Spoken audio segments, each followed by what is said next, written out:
Welcome back to the channel.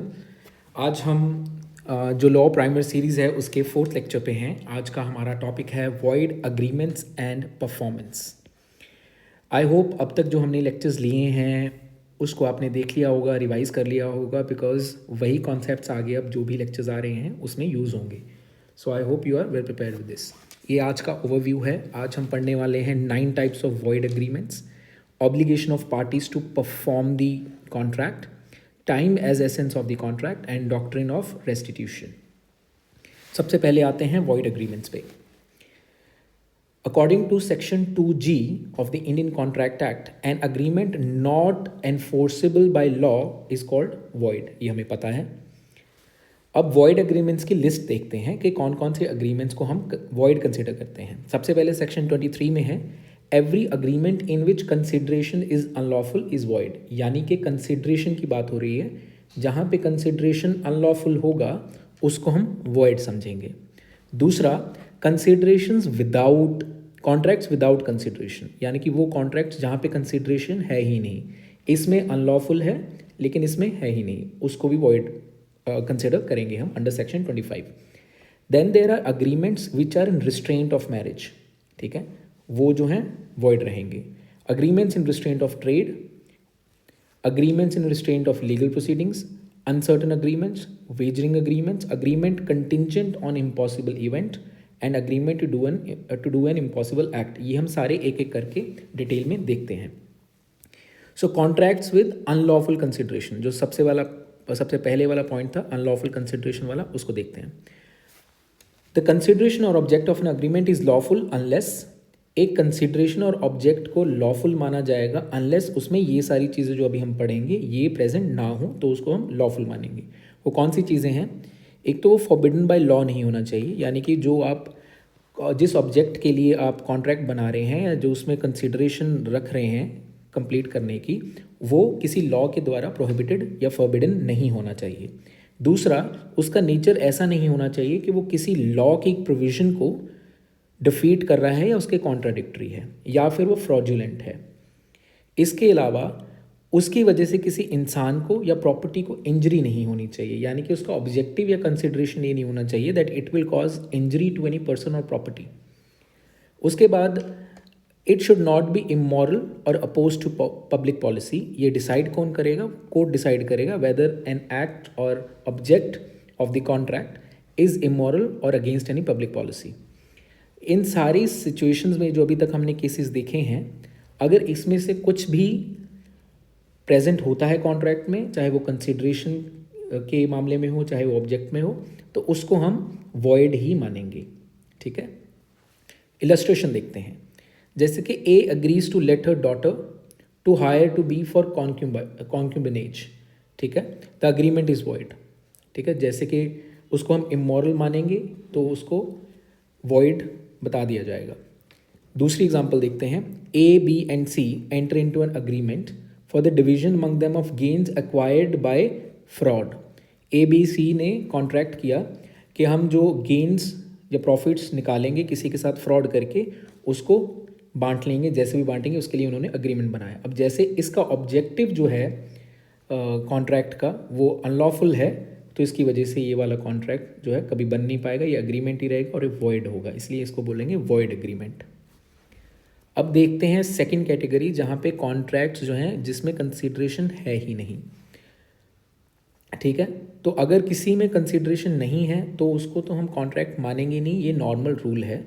जैसे कि an agreement made without any consideration वो void है। ठीक है, कंसिडरेशन के बिना कॉन्ट्रैक्ट नहीं हो सकता, लेकिन इसकी कुछ एक्सेप्शंस हैं और इस सेक्शन में इसकी एक्सेप्शंस ही ज़्यादा इंपॉर्टेंट हैं क्योंकि इनके ऊपर क्वेश्चन बनते हैं। पहली एक्सेप्शन है contracts done between near relationships, कोई आसपास के रिलेशन में कोई कर रहा है, and the contract is done out of love and affection, और वो जो कॉन्ट्रैक्ट है वो रिटन होना चाहिए प्लस वो रजिस्टर्ड होना चाहिए।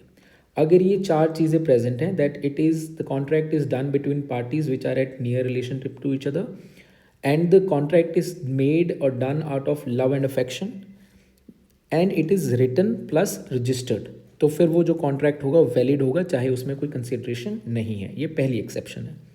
सेकंड एक्सेप्शन है कि अगर किसी ने पास्ट में वॉलेंटरीली कोई सर्विस दी है, ठीक है, और उसके लिए आपने उनको बोल दिया कि मैं आपको कॉम्पनसेट करूँगा। जैसे मान लीजिए किसी ने आपके बच्चे का, भतीजे का ध्यान रखा और आपने उसको प्रॉमिस कर दिया कि मैं आपको उसके लिए कॉम्पनसेट करूँगा for taking care of my son.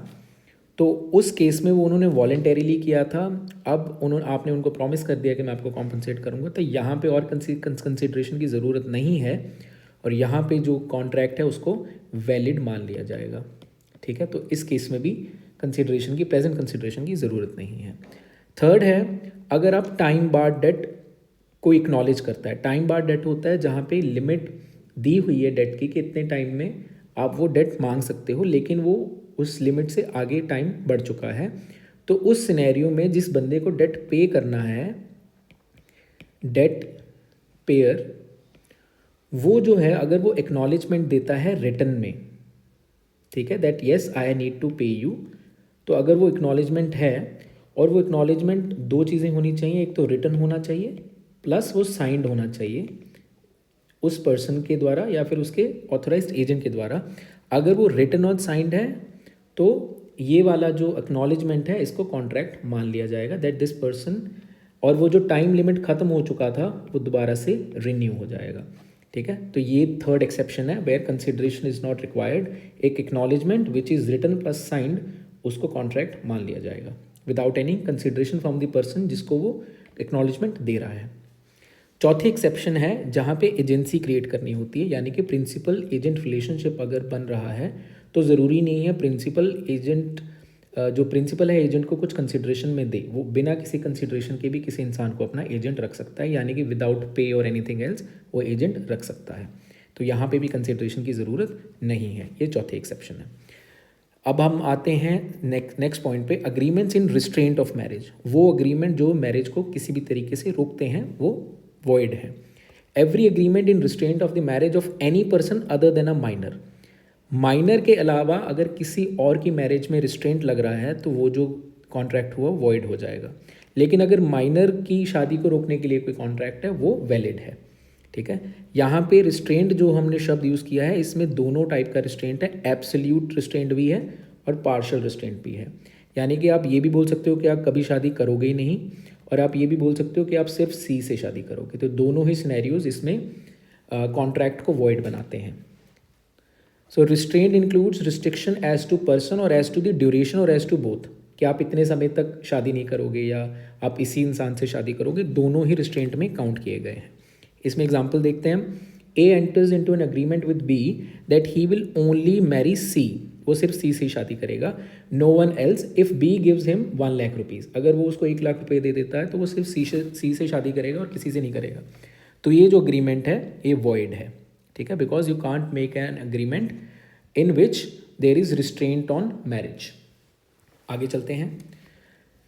हाँ, जैसे मैंने आपको पहले बताया था, agreement to restraint marriage of a minor, minor की शादी रोकने के लिए अगर आपने कोई अग्रीमेंट किया है तो वो वैलिड है। ये वैलिड क्यों है? क्योंकि इससे सोसाइटी में चाइल्ड मैरिजेस कर्ब होती हैं, तो दिस इज अलाउड। अब हम आगे चलते हैं नेक्स्ट पॉइंट पे, agreements in restraint of trade. वो अग्रीमेंट्स जो ट्रेड को रिस्ट्रेन करते हैं वो वॉइड होते हैं। Every agreement by which one is restrained from exercising a lawful profession, trade और business of any kind is to that extent void, उतना वो वॉइड हो जाएगा। यहाँ पे भी अगेन एब्सोल्यूट और पार्शियल दोनों टाइप का रिस्ट्रेंट अलाउड नहीं है। Restraint can be in relation to a place, कि आप यहाँ बिजनेस नहीं करोगे, टाइम इतने समय तक नहीं करोगे, या फिर manner of exercising the business, कैसे बिजनेस करोगे, वो भी रिस्ट्रेंट में काउंट होगा। इसके एग्जाम्पल देखते हैं। A agrees to give 1 lakh to B if he does not open any grocery shop in India. वो उसको कह रहा है कि आप 1 लाख रुपए ले लीजिए लेकिन इंडिया में आप कभी भी ग्रोसरी शॉप नहीं बनाओगे। तो ये जो अग्रीमेंट है ये वॉइड है, because it is restraining that person's right to trade, और वो जो agreements in restraint of trade हैं वो वॉइड होते हैं। इसकी एक्सेप्शन है अंडर सेक्शन 27। एक इसकी एक्सेप्शन है कि अगर आप किसी को गुडविल बेच रहे हैं, बिजनेस की गुडविल का मतलब अगर आप ब्रांड किसी को बेच के जा रहे हैं, तो उस सिनेरियो में जो बायर है वो सेलर को रिफ्रेन कर सकता है कि सिंस आपने अभी अपना बिजनेस मुझे बेचा है, आप कुछ समय के लिए या स्पेसिफाइड लोकल लिमिट्स में आप ये चीज़ नहीं कर सकते हो, तो उतना रिस्ट्रेंट अलाउड है in case of selling of goodwill. उसके अलावा कुछ एक्सेप्शंस इंडियन पार्टनरशिप में भी बताए गए हैं, जैसे कि अगर कोई इंसान किसी पार्टनरशिप में आता है तो वो उस बिज़नेस के अलावा कोई और जगह पे बिज़नेस नहीं कर सकता, या फिर वो किसी और पार्टनरशिप में नहीं जा सकता। वो हर एक पार्टनरशिप डीड में, कॉन्ट्रैक्ट में अलग अलग प्रोविजंस हो सकती हैं। तो पार्टनरशिप डीड में या पार्टनरशिप कॉन्ट्रैक्ट में ये सारी रिस्ट्रिक्शंस लग सकती हैं, तो ये दूसरी एक्सेप्शन है। जैसे कि एक एग्जांपल मैंने एक्सेप्शन की लिखी है, आउट गोइंग पार्टनर जो है, जो आपकी पार्टनरशिप छोड़ के जा रहा है, उसको रोका जा सकता है कि आप कुछ समय तक, मान लीजिए 1 या 2 साल तक, उस सेम ट्रेड को नहीं कर सकते, या किसी और राइवल कंपनी के साथ जाके या राइवल पार्टनरशिप के साथ जाके सेम बिजनेस नहीं कर सकते। तो इतना रिस्ट्रेन लग सकता है, बट वो स्पेसिफाइड और रीजनेबल होना चाहिए।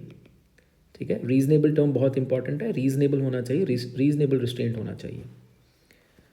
और इसके बाद जुडिशियल एक्सेप्शंस हैं, जैसे कि आप ही से एक्सक्लूसिव सर्विस, कि मैं आप ही से कोई पर्टिकुलर सर्विस लूँगा। सोलेस अग्रीमेंट में भी होता है कि मैं सिर्फ आप ही से गुड्स आइटम लूँगा। और ट्रेड कॉम्बिनेशंस होता है कि हम एक दूसरे ए और बी और सी में ही आपस में ट्रेड करेंगे, तो ये ट्रेड कॉम्बिनेशंस हैं। ठीक है, ये भी एक्सेप्शंस, जो जुडिशियल एक्सेप्शंस हैं, इनको मानती है कि ये अलाउड हैं करने बिजनेस में। ठीक है, इनको उन्होंने रिस्ट्रेंट की वजह से वॉइड नहीं माना। ठीक है, तो these agreements can be done, so these are exceptions. इसके बाद हम देखते हैं अगला पॉइंट, अग्रीमेंट्स जहाँ पे लीगल प्रोसीडिंग्स पे रिस्ट्रेंट हो, उनको भी वॉइड माना गया है।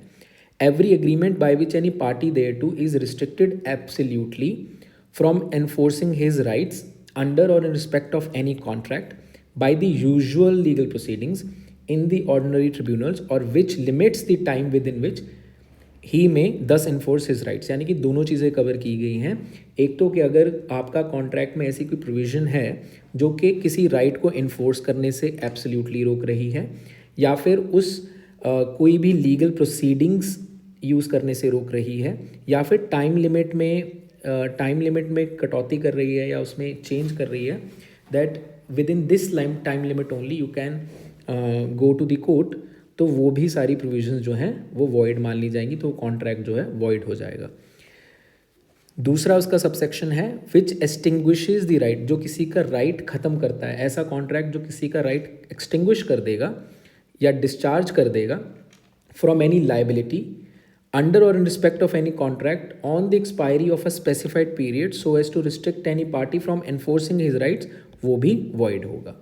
ठीक है, अब इसकी एक एक्सेप्शन है। एक्सेप्शन ये है कि अगर आपके कॉन्ट्रैक्ट में आर्बिट्रेशन क्लॉज है, कि अगर हमारे पार्टीज़ के बीच में कोई कॉन्फ्लिक्ट होता है तो हम एक पर्टिकुलर आर्बिट्रेटर अपॉइंट करेंगे, और वो हमारा जो आर्बिट्रेटर ट्रिब्यूनल है वही डिसाइड करेगा कि who is winning the case, तो वो जो एक्सेप्शन अलाउड है, यानी कि आप आर्बिट्रेशन को चूज़ कर रहे हो ओवर द कोर्ट्स।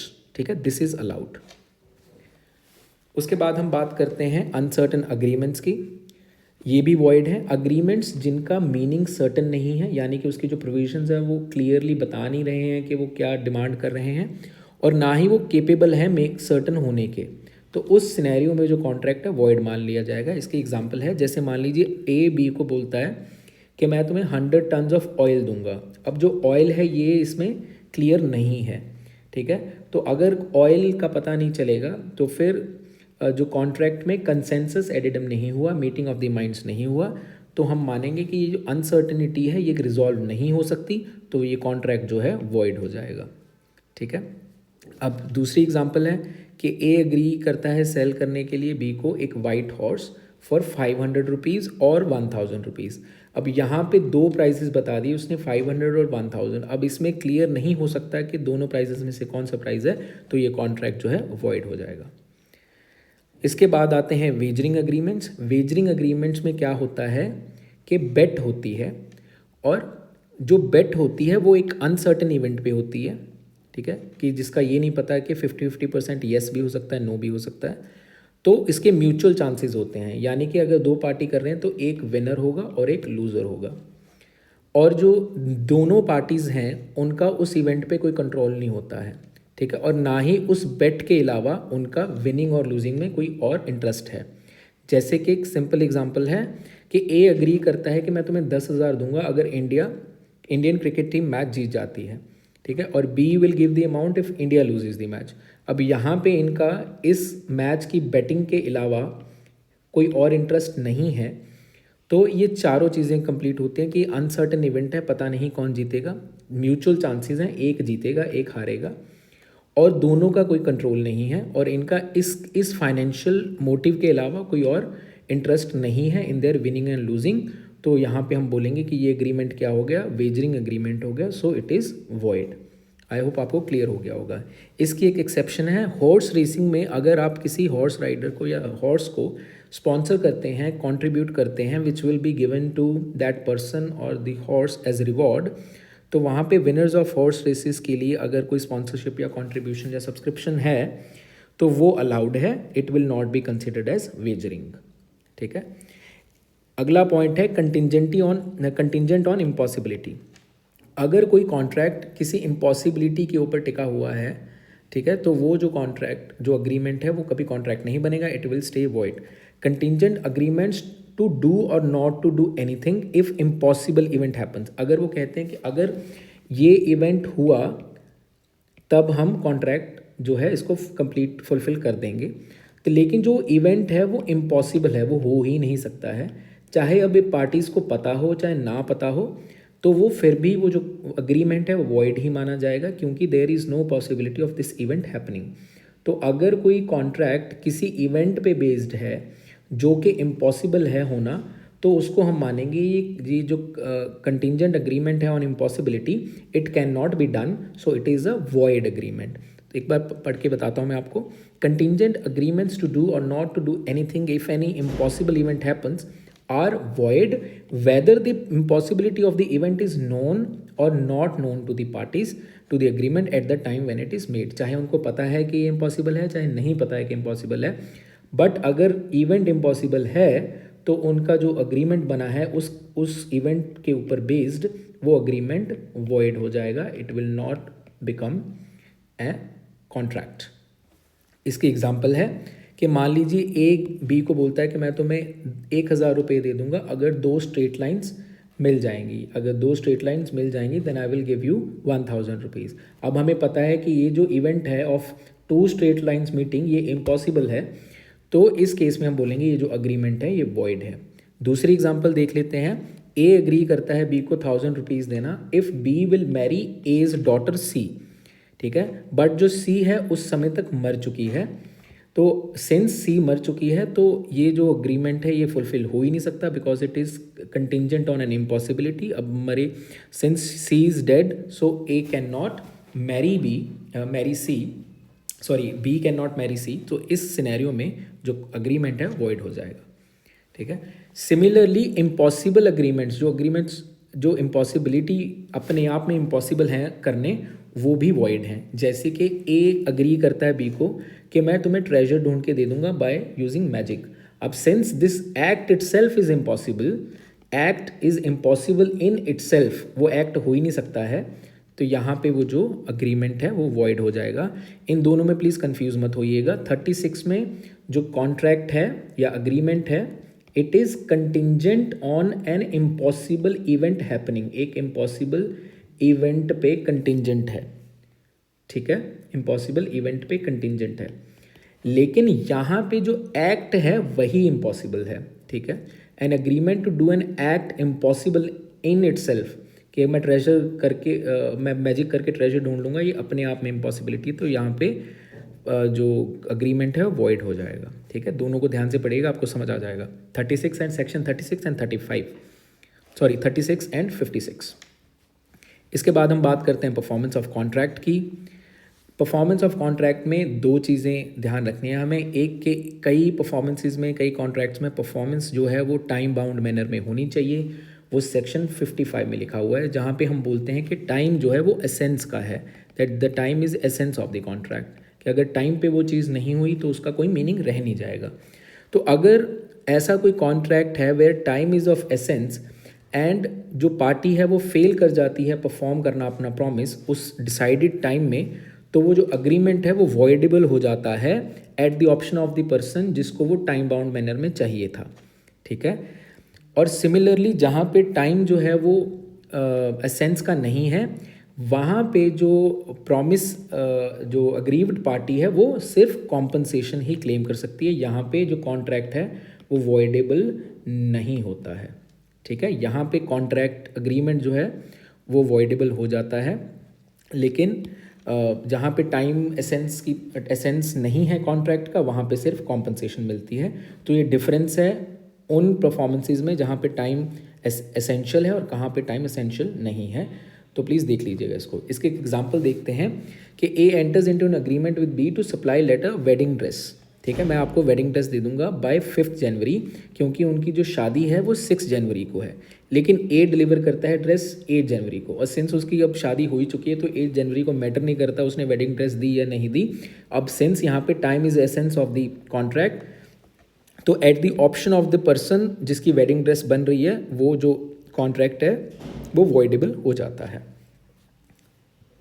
अब हम बात करते हैं ऑब्लिगेशन ऑफ द पार्टीज।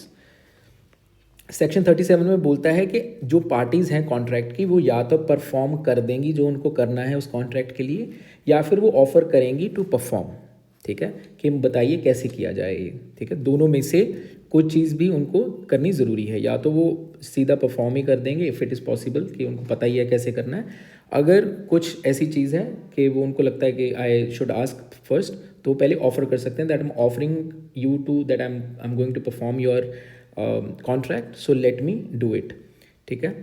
तो यहाँ पे जो पार्टीज़ हैं उनको इन दोनों में से कुछ करना पड़ेगा, unless such performance is dispensed with, unless वो बंदा खुद बोल दे कि करने की ज़रूरत नहीं है और एक्सक्यूज़ कर दे that you don't have to do it, तब तक वो है either they have to perform it और they must offer to perform, ठीक है, कि मैं कर सकता हूँ आपके लिए इफ़ यू से सो।